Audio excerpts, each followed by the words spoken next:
Songs for Angus. Chapter 1. A Cat to Call My Own. Inspired. Upon visiting the land of England, whilst staying at the residence of Sir Richard Taylor, Mrs. B had been inspired by two extremely naughty kittens. After having the pleasure of a very mischievous time with the curtain-climbing, fluffy balls of fun, Mr. and Mrs. B returned to a clean and noiseless house in the western suburbs of Sydney, down under. Monday morning came and Mr. B was at work, but Mrs. B was bubbling up a desire.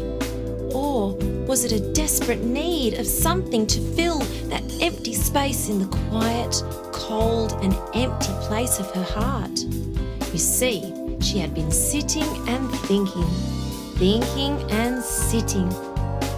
"What should I do?" she gasped. "There's no one to play with and no one to talk to. My chores are all but done and still I do find so much more time to occupy my mind. I know what, I'll give it a shot. I'll give Mr. B a ring. I know it's a sure thing." So, on picking up the telephone, Mrs. B dials her lovely hubby from home. The phone call. Mrs. B: "Darling, I'm home and all alone with only you to phone.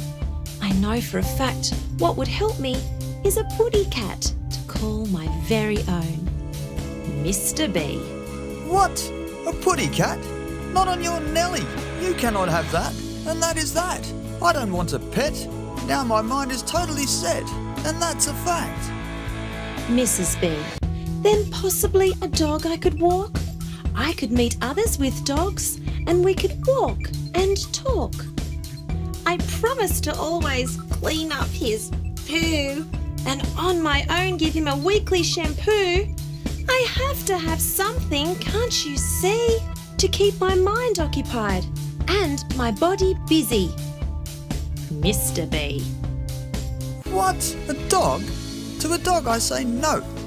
This will be a big responsibility. This is way far too much, honey, can't you see? We have no space in the house for a dog such as he."